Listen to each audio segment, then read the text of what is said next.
Welcome back, episode 2, the Brando show. I know it says Brand from Connecticut, but I'm not in Connecticut. The Cape, I'm in mixed hood right now. I have a very special guest this evening. I've been a little bit critical of the producers and the show in general. It's Mr. Salt Life. It's Mr. Salt Life himself, Jack Klemmer. Wow. What an honor.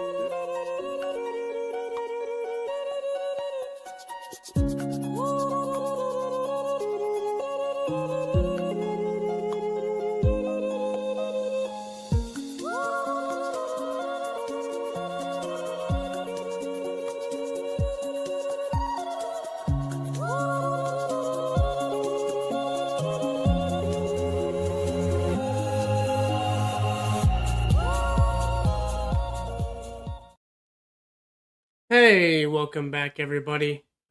It's the Brando show again. We are back in the Cape, mixed hood. I don't know if that's a good sign or a bad sign, or if it's indifferent, but that's where we are. We're not in Connecticut again. Tonight we have another special guest. This guy's been in a lot of stuff lately. He's a big name now. You might know him from Chris Klemmer's Rat Race, the Kirk Minahan show. That's where he started. What's that say? Pick Central. Sorry, I scribbled. The handwriting's rough.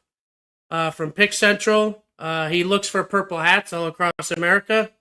And from his pro days with Mincy. My guest today is Chris Klemmer. Wow, what an intro, Brando. Thank you. It would have been solid if I could have read Pick Central on the paper, but you know what? Pretty good. Pretty solid. Not bad for a random guy. So, yeah, I appreciate you coming on, Chris. Of course. It means a lot. Of course, I know you're a busy guy these days between the stream and a lot of different stuff you do. You stay pretty busy. Try to. You got to take advantage of it. I mean, how often you get a chance like this? So, like, I try to say yes to as much things as I can because, like, I'm an old guy, 45 years old, get a chance to do this. Like, you got to jump at it. Yeah, you don't know how much longer you have at this point. That's true. That's wow, very, very morbid, Brando, but yeah, very, very true. We took a sad turn on that one, but I did want to give you and my producer Kane the opportunity to iron some stuff out that happened at Laconia. I'll bring him in now. He was doing a little bit of red carpet stuff, and I think he's got the Celtics hat on. Nice. See the color? Yeah, there you go. Oh, white hat. Is that white flag? You can't see it, but same idea. Purple. All right. Oh, purple. Okay, I got you. Yeah. Makes more sense. I didn't have any purple hats, so Be authentic. So I pretty still much. need one in Connecticut too. All right. Well, maybe we can get lunch or something when you're around. That would be amazing. So Kane did a little red carpet thing at Laconia, and I think he felt a little bit slighted by Chris. I think he felt he was a little standoffish, maybe even a dick. He said to him. So he said a lot more than that. He said basically said I was a horrible person. well, I'll let you guys talk it out. Just if anyone wants to air anything out. Well, Brando, you should set it up, or you want me to explain my side of the story? It's not Sure. really- yes. Sure. Well, first off, I will say this: Chris is. I'm a fan of Chris, so I'm always a big supporter of Chris. But I will say, in that moment, you kind of had you can't really see it on the video, but you had to see his face when he was basically like, "Why are you doing this?" Basically calling me out for like, "What the fuck are you doing?" But he had no idea. It could have been a network show. He didn't have any idea. I was on with some crazy lunatic guy, but he didn't know that. And, Right. Yeah. So I got that feeling in that moment of what Justin felt when he talked down to Justin. That's kind of how I felt. And I was like, oh, I get it now.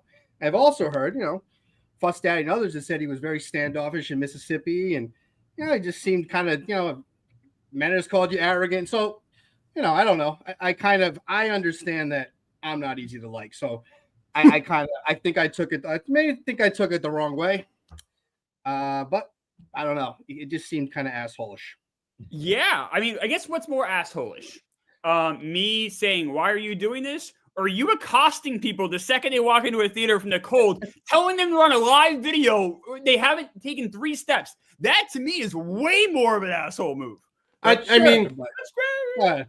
I think that idea can be abrasive. I think you should expect some things like that maybe with a show like this show, but I don't blame people for not wanting the camera shoved in their face in that moment. So maybe Obviously, you had I don't care because I'm, but like I know if I brought my wife, I saw people break. I saw this firsthand because we can play this game too.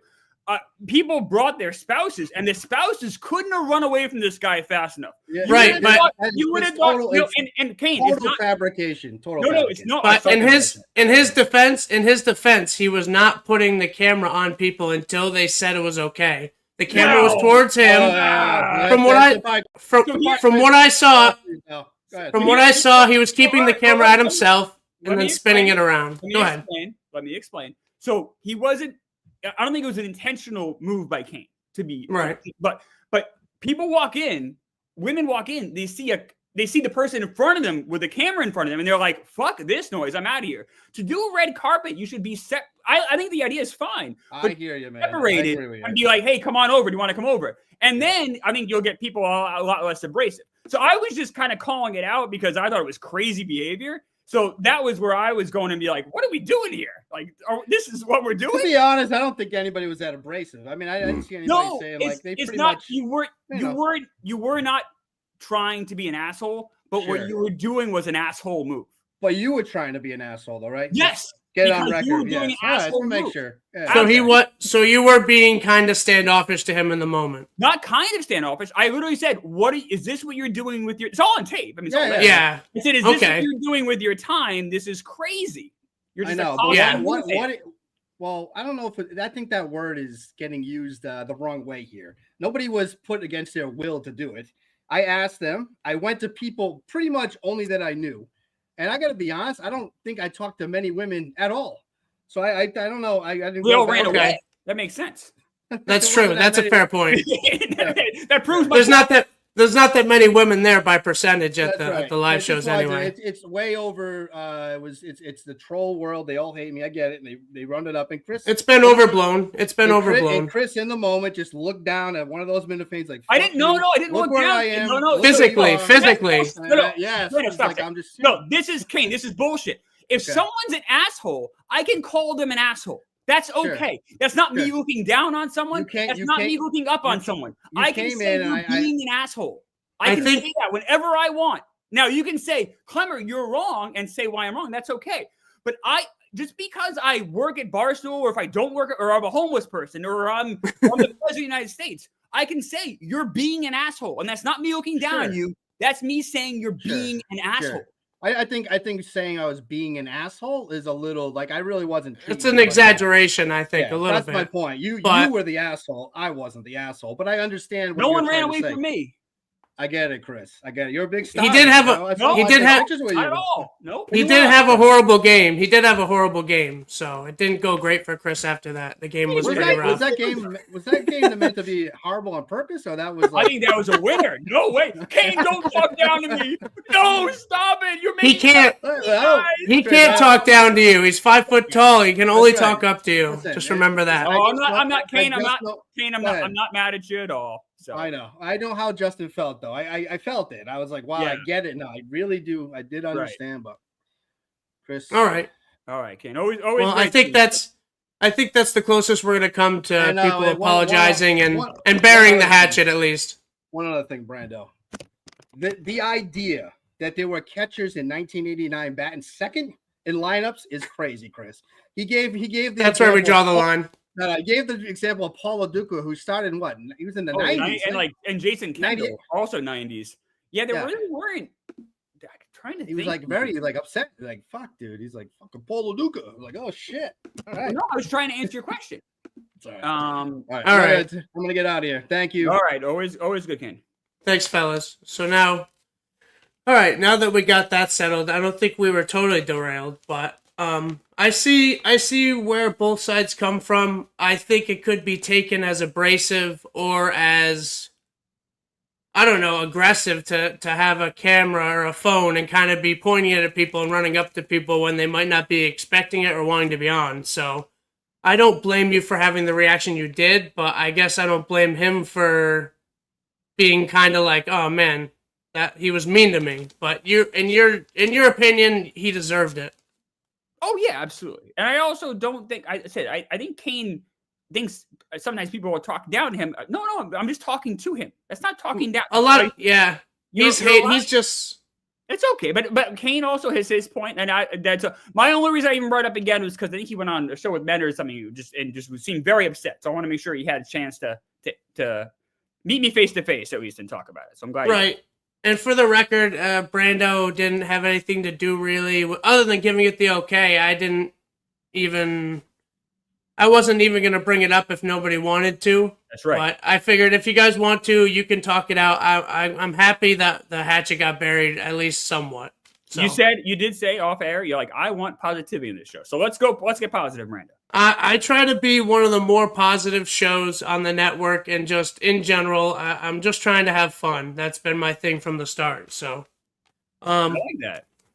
So what I do on this show, I'm not sure if you've really seen it, is generally I break down Kirk Minahan's show. We're on a break, so there's a little bit less stuff to break down, a little bit lower quality. But I wanted to start with today's stream, which was my first Magic stream, and man, I really enjoyed it. Oh, thank you. I've heard people talking about it for the last week or two, and I was kind of like, I don't know. Sounds kind of boring. He's not even watching the games, but just take me through like where the idea started and where we're at now. Yeah, it all roots back to KMS, like everything in my life. Right. So I did the Mariners streams right before I got hired at Barstool. It was like one of the last things I did before I got hired at Barstool was I did this 95 Mariners, the baseball sim. People seemed to like it. Got hired at Barstool, and it was just, I was going to do it, but then I didn't understand the production. It took me honestly a year to get comfortable at Barstool where I could ask a producer for help, or I just didn't know what to do or even who to ask. I just didn't understand how it all worked. Anyway, flash forward to, I don't know, about a month ago. And I called into KMS, or Kirk called me and I was sleeping or something, or I was tired. And I just woken up a half hour earlier. And somehow it came out that, like, what were you doing last night? I'm like, well, I was playing this, 83 Indiana Pacers. Yeah, it was about a month ago. They called you about 10 in the morning, and they were giving you a hard time for sleeping in. Right, busting my balls and I only left for like 20 minutes, something ridiculous. Yeah. But I think it was because it was a holiday, President's Day, and the office was closed. Yeah, like 8 or 10 ciders the night before. Nope. No, I've only had 4. I swear to God, this is the weird thing. People want me to be a drunk. I've had 4 drinks. I'm just giving you a hard time. Go ahead. 4 drinks since the Chicago disaster with Witt. I've really been I've been trying to be good.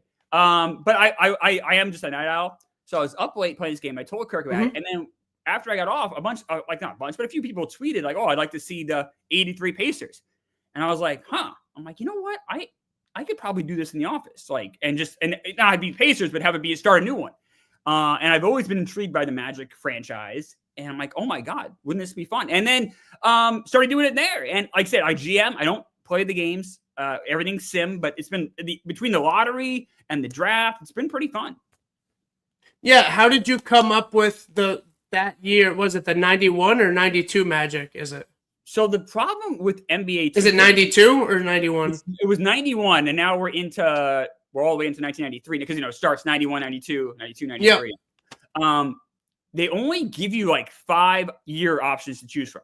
One is like the year before Jordan got drafted. One is the year before Shaq got drafted. One is the year before LeBron got drafted. So you have like these options to pick from. And I'm like, well, the Magic had only been around for 2 years or 3 years before Shaq got on the team. I'm like, that might be a fun one to do. That's why I picked it. So there was no like, I really like the Magic, or because you had that Shaquille O'Neal jersey when you did the Barstool Idol. Right. Was that a tie-in or is not really? No, I mean, it worked out. Like when I did it, I'm like, oh, it's a fun time. But I just thought it was fun to see the Magic try to tank for Shaq. Like, a player they already got, which is kind of ridiculous. So I thought that was kind of silly and fun.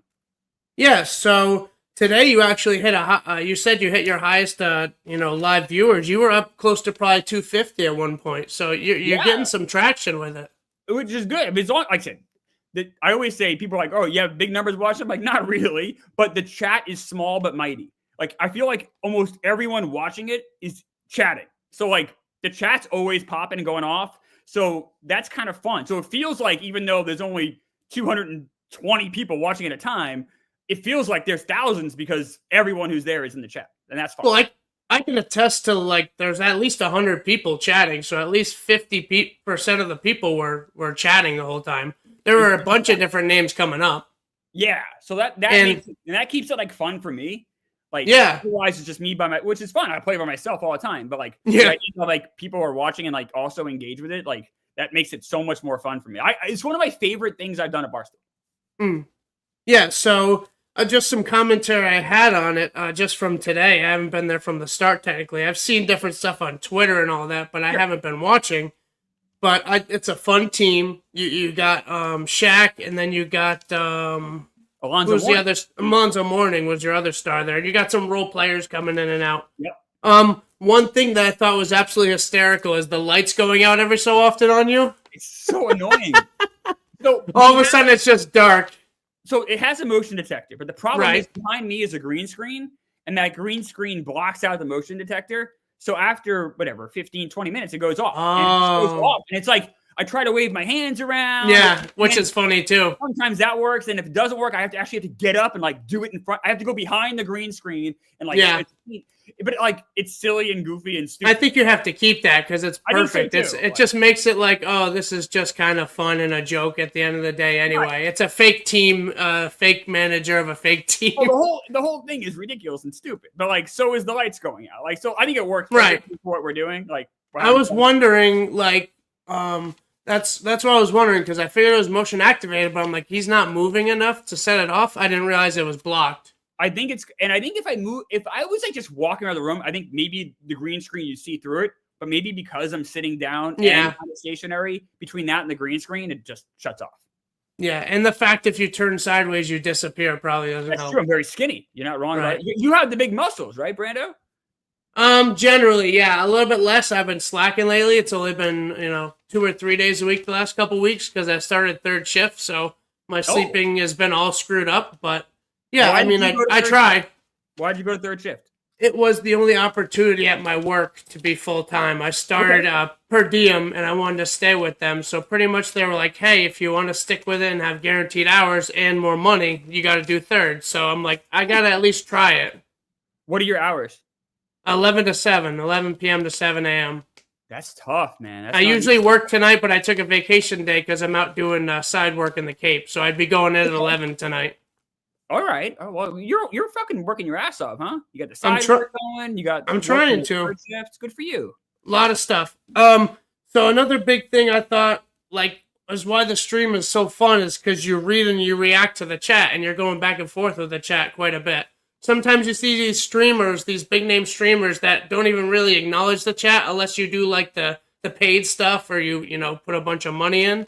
You're like reading a good portion of them, going back and forth with people. So. I think they feel like they're interacting. Like the chat for that stream is funny as fuck. Like they'll ask me questions like, "Oh, are you excited about Bill Clinton becoming president?" Like because it is 1990. Yep. Like that's just fun. Like, and they'll think of shit I haven't even thought of. And then as the players become like the chat will like or dislike certain players in the team. Mm-hmm. And we have a coach. The coach's name is Lucas. I don't know, but that's just what his name is on the game. So some people in the chat hate Lucas. So like, anytime you have like people caring one or the other, that's a win. So I enjoyed the hell out of the chat. They cracked me up. Yeah, I saw some big names in there today. I saw Blind Mike. I saw the Kirk Minahan show, which I'm guessing is maybe Justin, either Justin or Dave. I saw a bunch of Minifans, a good amount of Minifans. Great Minifans. So yeah, it was just a lot of fun. The other thing is, you just how serious you get and how much you overreact when you realize people have an injury. You kind of throw your hands on your face like, oh my God, the world is over. It's the worst feeling in the world. Like, especially with a team like we are. So right now we're 26 and 21. We're at the All-Star break. And like every game matters of us making the playoffs or not. So if you tell me a guy's out for 2 or 3 months, it is devastating. It's like, fuck. Like that could cost us the playoffs. Right, but it costs you the playoffs on a simulated Yeah, but you can't look at thing things that like doesn't Like, exist. if you're gonna spend it is a silly and goofy stream, but if you're gonna spend your time doing something, it should matter to you. Or You else should don't. be fully into it. Yeah, like it's the only way to do things. Like otherwise, like you're just half-assing your life. Like if you're gonna Yeah. do anything, care about it. Like have fun with it. Have fun. If you're able to have fun with it and care about it, then you've got the solution to life. I think. Right. Like I'm having fun with this show, and this show is a reaction show to other reaction shows to a podcast. But you're having fun doing it. People are So, watching. so who am I? Who am I to talk? No, you know? of course. But you're having fun doing it. I'm trying. People are watching. There's people in the chat right now. I see. Like, Yeah. that's a win. No. No, definitely. And I started with the views were around 200 when I started, and my solo show last week was almost 500. So it's just showing that people are tuning in for me, and that I've grown a little audience from the beginning to now. I mean, my blind Mike episode went crazy, but that was right after Kirk announced he was going on break, and it was when the Laconia Mick stuff came out. So it was like super hot. So I got like 1,500 views on that one. I had like 100 live viewers at one point. That's beautiful. And like the other thing too is I think the more you do this show, if you keep doing it, you'll get better because you'll just get like I remember when I was doing Quantum Week, like just getting those reps every week helped me so much.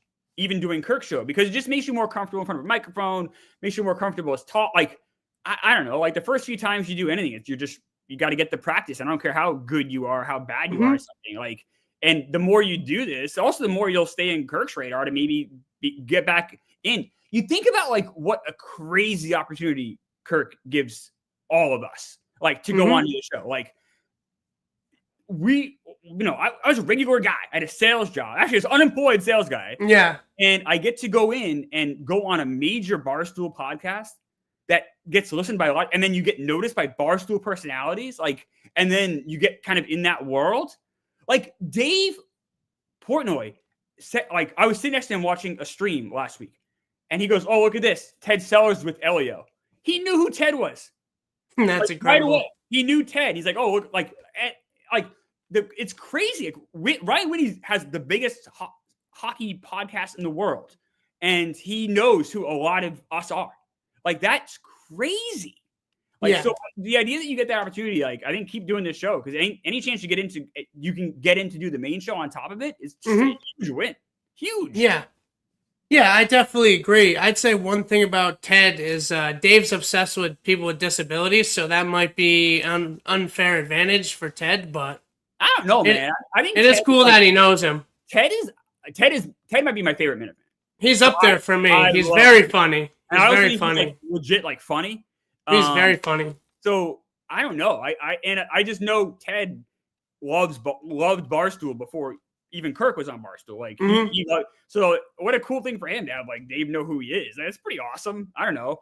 I love Ted. I think Ted to me is right up there. Yeah, for sure. For me too. I did one Mike and the Minifans with him when Fax was still doing it, and Fax was just so boring at the beginning, and he rambled on about some nonsense. But then the time I was on and me and Ted were going back and forth was hilarious. I think I tried to book him last week before I went solo, and he just couldn't do it. But I definitely want to get Ted on here because I think he's got his comedic timing and stuff. Like when he's in there with Blind Mike, it's just great. You should absolutely have him on for sure. Yeah. So, I graded your stream. I give every show a grade, and I gave you a 90, which is an A-, because I loved it. I just was so blown away. I didn't know what to expect, and I can say I feel like I'm hooked. Thank you. Wow, I'll take the 90 all day. That's great. If you were to give yourself a grade, maybe on the thing as a whole, or even today, what would you give yourself? A letter and a number. I think they're pretty fun. I think there's room to improve. Maybe in the 80s. I think like a B-. I think there's room to improve and get better. That's fair. Probably be a little bit tighter. I think I'm getting better the more I do them. But this is only the 4th one I've done. So hopefully by like the 30th, I'm a lot better than I am now. Yeah. And keeping it more consistent, having more like things to keep the chat interested, to kind of keep the ball rolling. So those are the things I'm always like trying to be conscious of. But I think the press conference thing every month is a good idea, and that was pretty funny that you thought of that, to stop and do a press conference at the end of every Yeah, and month. then Nick Hamilton, the guy behind the scenes, he helped me. He had the press conference kind of when I press it, it's a different look. So Yeah. he's working his ass off on it. He Oh, does you a do have a producer. Okay, so you do I have a do. producer. I do, and he I'll does. give him a 90 as well, because he was great. He's awesome. He's Nick's the man for sure. What do you want to give your producer? 100. Oh, that's smart move. I give Kane 100 too. If you're listening, Kane, you got 100 today. He buddy. okay. I'm a Caniac. I can't help it. It's not easy being a Caniac, but I am a Caniac. You want to hate him, but you can't really hate him. You know why? No, he's a good dude. He's always been good to me, so I can't really You can't hate him. You can't give hate him him. too much shit. So then you said you saw some of the producer shows like here and there. I don't know if you saw Fridays with Tim. Did you watch that one? I did.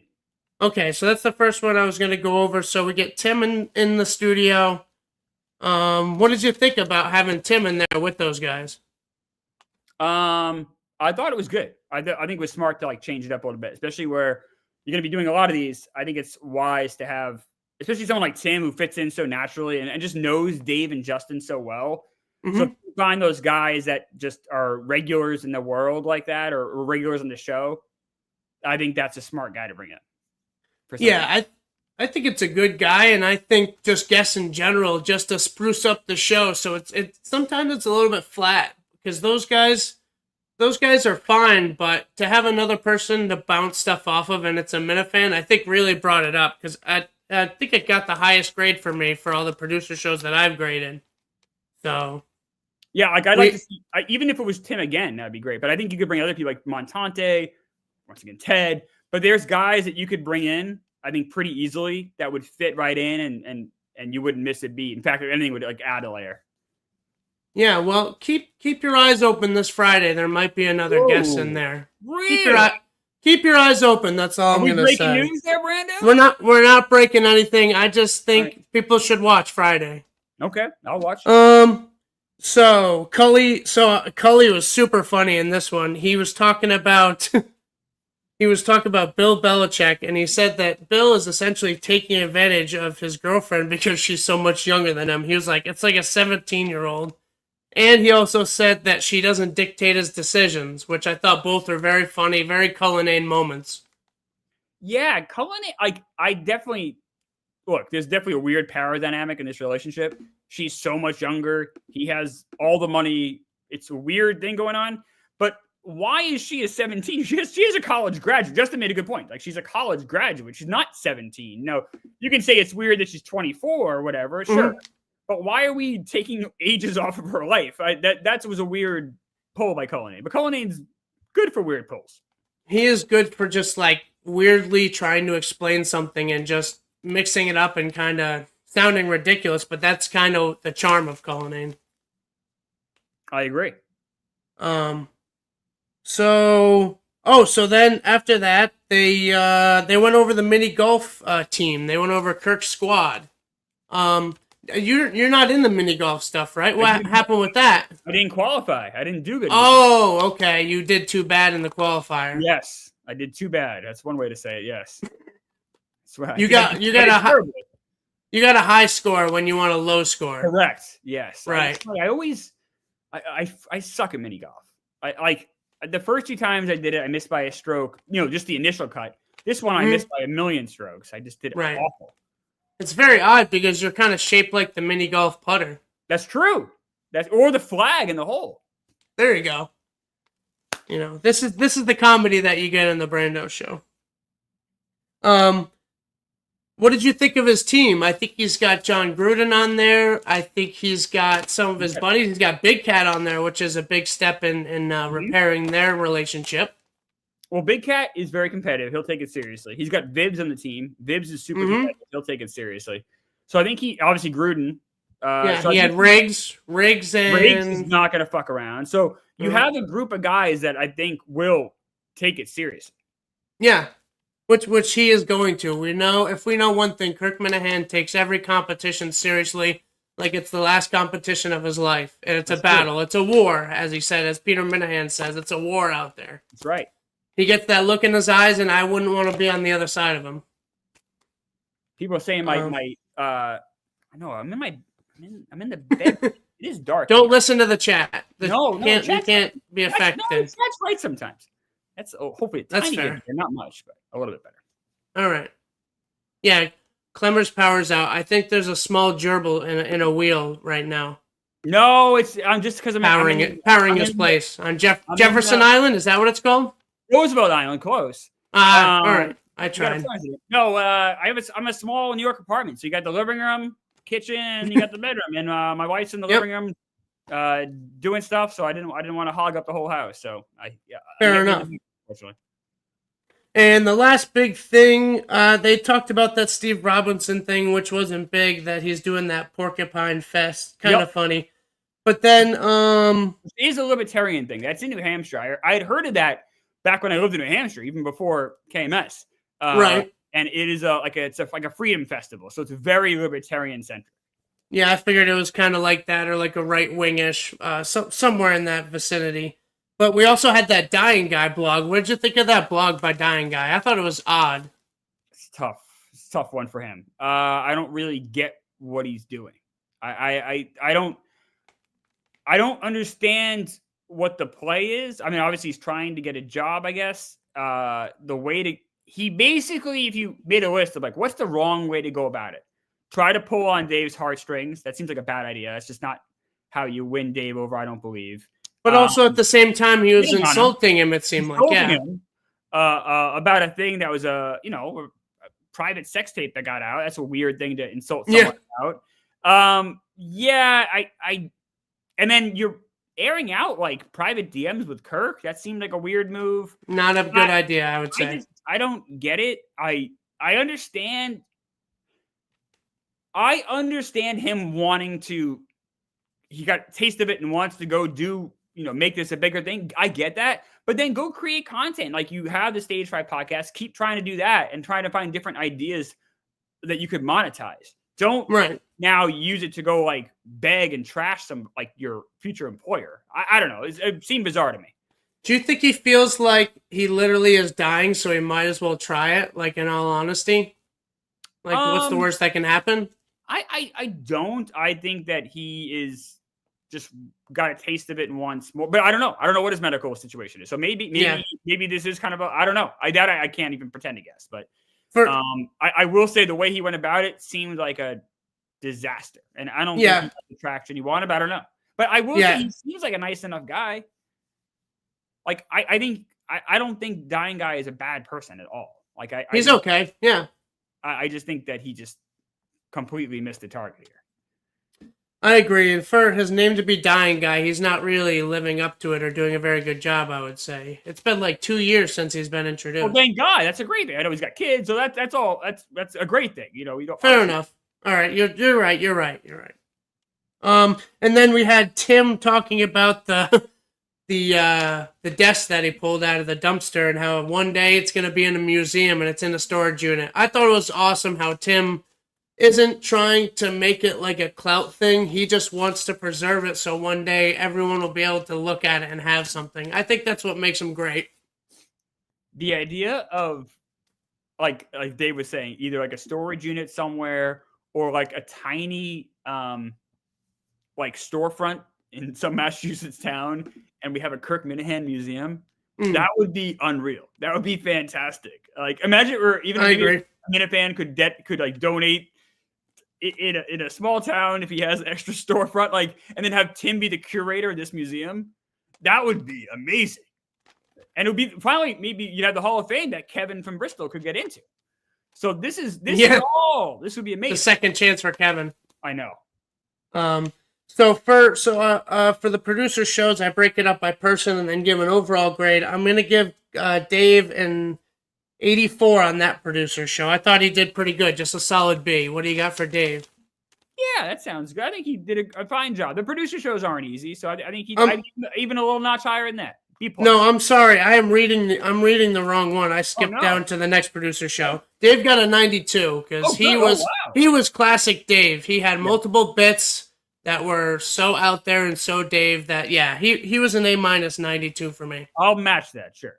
And then Justin, I gave an 88. I thought Justin was solid too. I think him and Dave bounce off each other well on that one. I think so too. I think they have a really good chemistry in those producer shows because, like I said, those are not easy.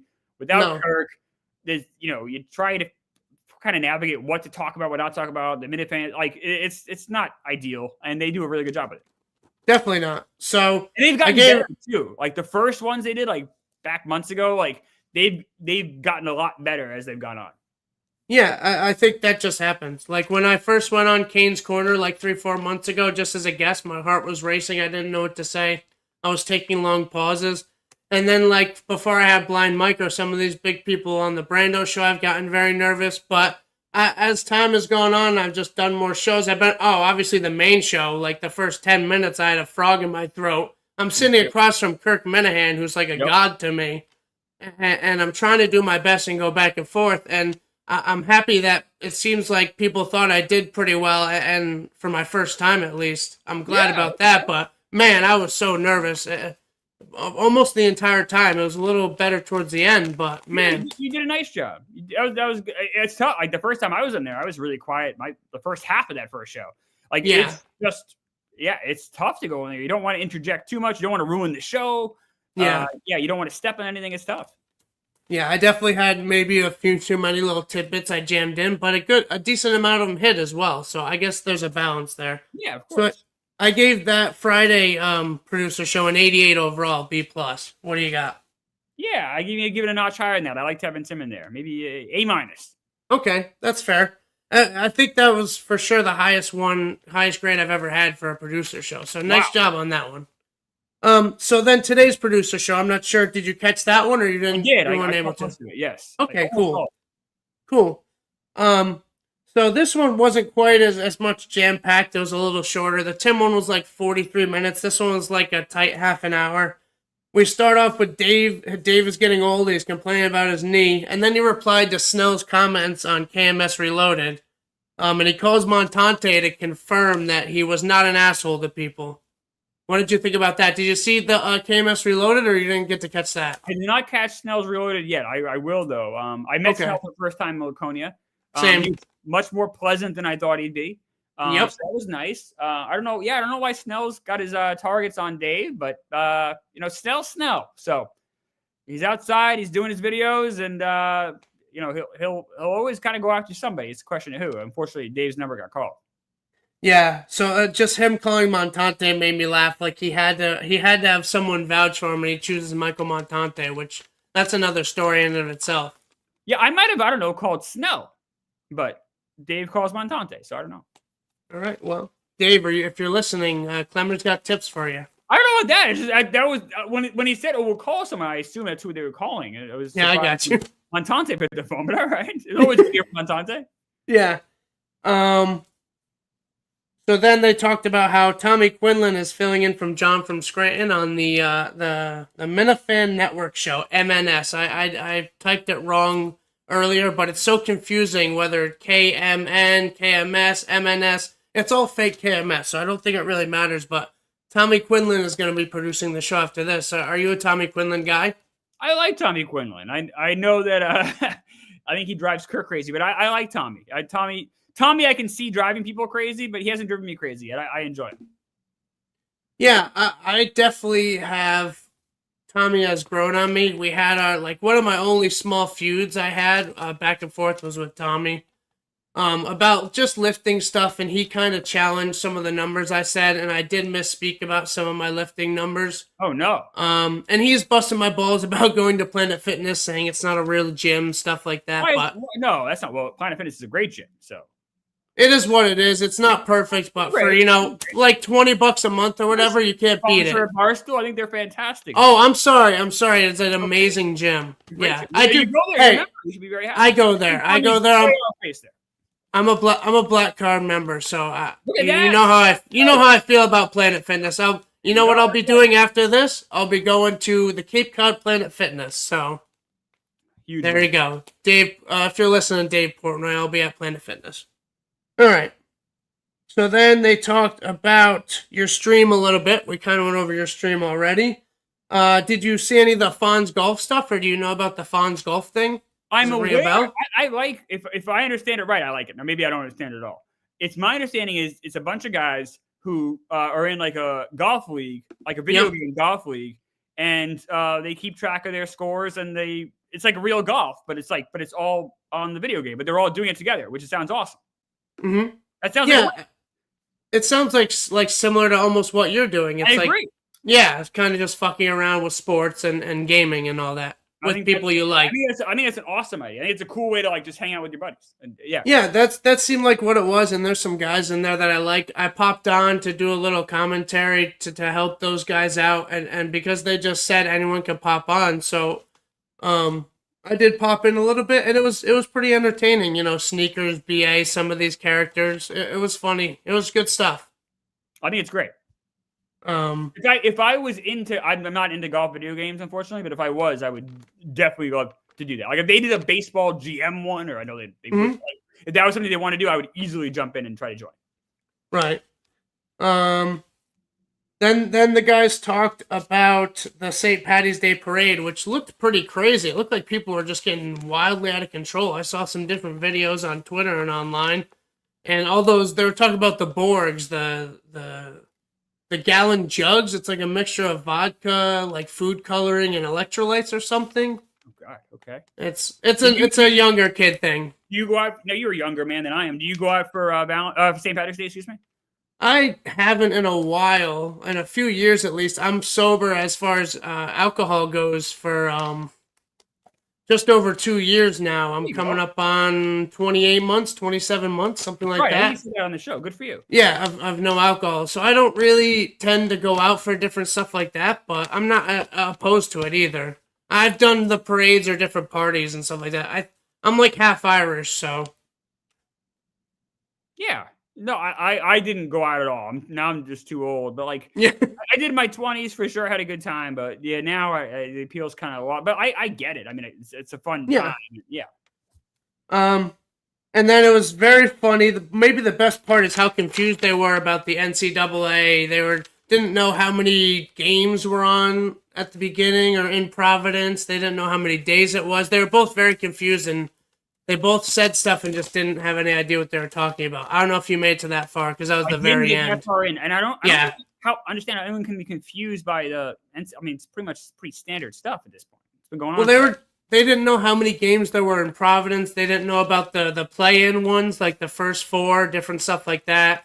They both were very certain that they knew what they were talking about, and they were both like wildly wrong, I think, which is pretty funny. That's why it was funny to me.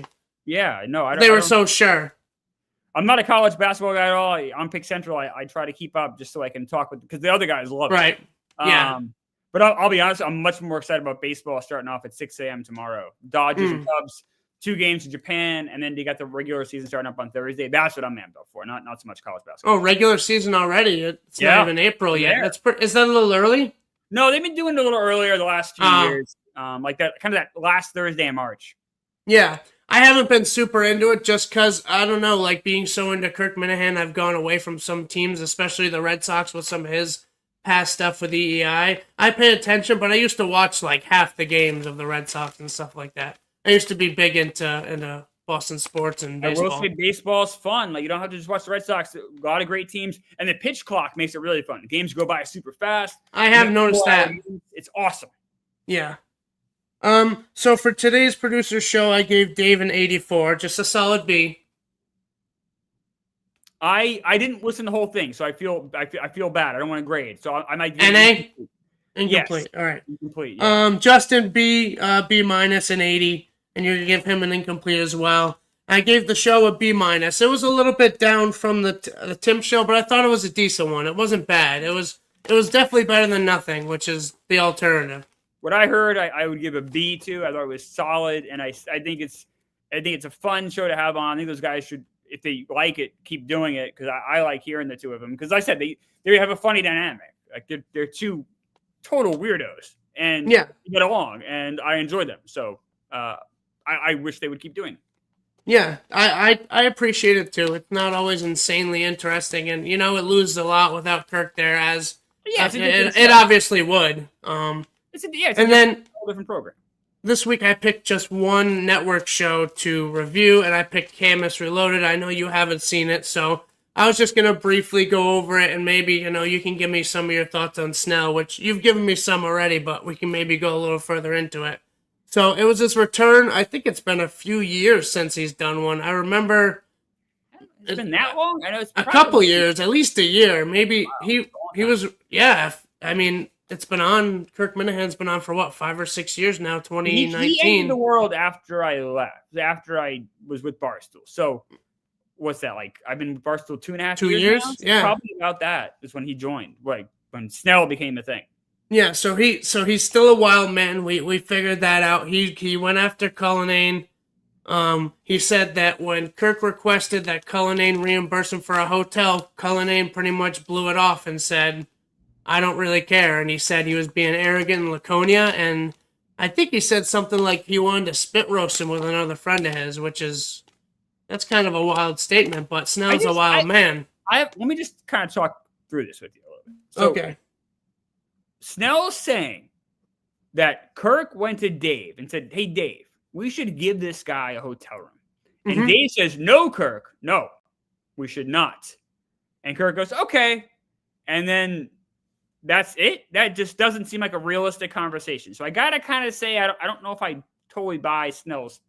Now, I could be way off. Maybe it is what happened. That just doesn't seem like I've never heard Dave and Kirk have a conversation like that. Usually, if Kirk asks Dave to do something, Dave works for Kirk, and Dave usually gets it done. And maybe my hotel room was that way. Like Kirk, right. And Kirk's like, "Oh, tell Dave we'll get your room." I said, "Oh, I appreciate that." I reached out to Dave, and it got done. So Laconia? For Yes. Laconia? So I can't imagine like Snell. Kirk said, "Dave, do something," and Dave said no. I don't know if he said no. I might be phrasing it incorrectly. Maybe he's saying that Dave just ignored it or kind of was like, fuck Snell. I don't know exactly how it went down, but he felt shafted. Freddie Lynn said in the chat here, wrong. Kirk said do it on this show. Snell submitted expenses. Dave ignored it. All right, yeah. So Dave ignored the fact that he needed to be reimbursed. I don't know. I just think so. Either way, we should. Okay, I'll say this. Snell might be right. Dave might be right. We should get an answer to this though when Kirk comes back, because Kirk it's still relevant. This back and forth, and either Kirk will give Dave a hard time or give Snell a hard time. So that's fair. Hopefully, get an answer from this when Kirk gets back. So maybe I won't pass judgment-free zone like Planet Fitness, and I will say, yeah, right, great place. I don't know. Yep. He doesn't know, folks. Then I have to give him some credit because he defended me against Menners. Menners on his show, I had said that I had been listening to some old Metafandoms, which was one of Menners' old podcasts that I don't think he does anymore, because I was looking for something because it was just such a big hole without Kirk Minahan's show in my life. So I was listening to some and I really enjoyed it. It's a much more calm Menners. He's talking to other Minifans. He's kind of having fun. Yeah. It seems like it's less bits and it's less attacking and going after people. It seems like there might be two sides, or even like there's a little more played up version sometimes. But I enjoyed it, so I posted it. And Menner said because I hadn't heard of Minifandom before, that I'm obviously not a real fan, and I was making up how big of a Minifan I am, and that I've been listening since EEI and all that stuff. So for one, I had heard of it before, but I just never listened to network stuff really until pretty much I started being on the network like 4 months ago or so. I would see like occasional Mike and the Minifans, or if Kirk was on something, I'd watch that, but I wasn't like a network person before. And shit, where's I going with this? So I had heard of it, but I just never listened to it. I had heard of it, I just never listened to it. So he kind of made it seem like I hadn't even heard of it. You tweeted that you liked it. I tweeted a screenshot and said, day 7, no KMS. This is what I'm listening to fill the void.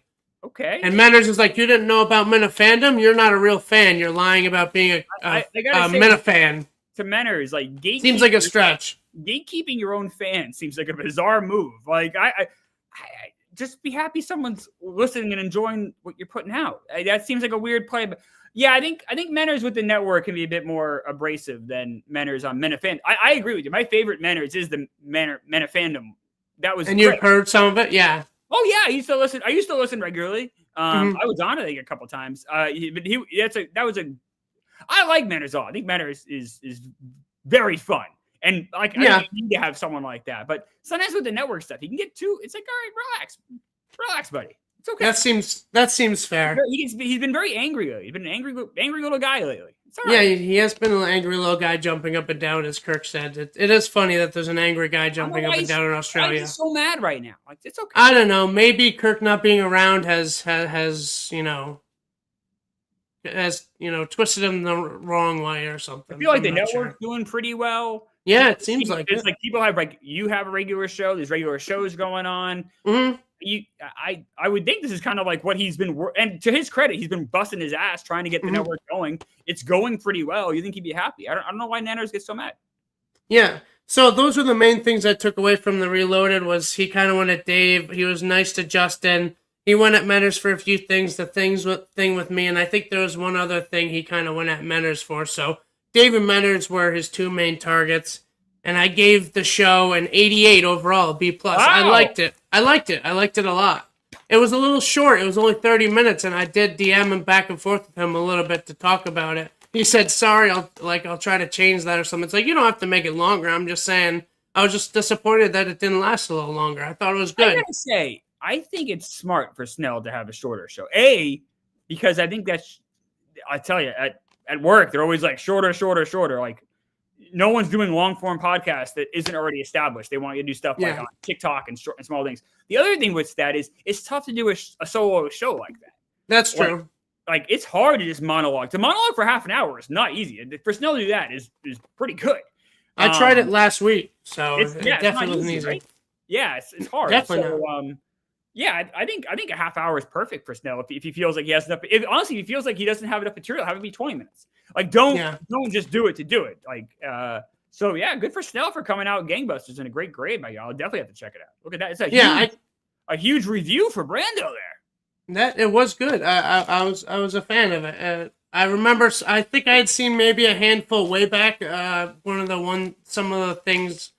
only ones I had seen from back in the day, and because he was so like bombastic and stuff like that, I was into it. But I liked it, and like you said, I don't know if there's two different Snells or he's a little bit more animated in the show, but he was a very nice, very soft spoken guy when I talked to him at Laconia. Very nice in Laconia. I couldn't agree more. No. I didn't know what to expect. I never met him before, but he was very nice. And then usually what I do at the end is just take a couple quick questions from the chat. If people want to hammer those out, we got about 5 minutes or so. So maybe just like 3 questions or so, and we'll roll right into the Minifan Network show, MNS. I won't mess that up anymore. Sorry, Papa Menners. I fucked that up on the tweet. But once again, while we're waiting for that, I want to say thank you, Chris, for coming on. You didn't have to. I appreciate you coming on, and I enjoyed the Magic stream a lot, and I'll be tuning in probably to everyone from now on and being in the chat. On. I appreciate you watching the Magic stream. They've been fun to do for sure. So, Kane, I don't know if we have any questions. I didn't give people a lot of time, so. If there's not too many questions, we might be able to just let Chris go. You're muted, buddy. There's just not much in here, so okay. It's up to you. We can wait, but it's up to you. All right. Well, how about in that case, I think I'm pretty much just gonna wrap it up. Any last words for the Minifans, for people watching the Magic stream, and plug whatever you want to plug? Well, yes. Please be doing the Magic stream again Wednesday. You can jump right in. We're at the second half of the second season, but we haven't even made the playoffs yet. Jump in. It's fun. It's get to fool around, talk about the Magic. I think it's probably a nice little distraction if you're at work. Starts at 3:00 Wednesday. Should be a good time. Mm-hmm. And is it this Wednesday you said is going to be a long one because you don't have one Friday? Yeah, not doing one Friday because of the tournament. NCAA? So a 3-hour stream on Wednesday from 3 to 6. Okay, so look out for that stream 3 to 6. And anything you want to say to the Minifans out there, your fellow Minifans? No, just hang in there. Don't eat each other alive. Have fun. Relax. Kirk will be back before you know it. And then when he comes back, we can enjoy the shows. Everyone will be caught up. Everyone will be ready to go. And yeah, just don't eat each other alive. You know, sometimes when Kirk isn't around, the Minifans can turn on each other. But I don't think it's been that bad. I think there's people been a couple little fights, but behave. yeah, nothing too outrageous. No. All right, well, thank you, Klemmer, and have a good night, and I'll be there for the next Magic stream. Appreciate it, Brando. Have a good night, my friend. All right, everybody. I thought that was a pretty good episode. Klemmer's got a lot going on. He's a busy man. He's a big name at Barstool these days, but he was not kind enough to give me a little bit of his time tonight, so I do appreciate that. I think next week, I believe we're going to have Jeff D. Lowe on, if I'm not mistaken. So that should be another great one. We're getting a lot of the Barstool guys. You can call me Freddie Lynn Jr. because I'm just hammering out the Barstool guys right now, I guess. But it is what it is, and I hope everybody enjoyed the show. And keep an eye out Friday for that producer show. I think it's going to be a good one. I got a feeling. So, Brando signing off.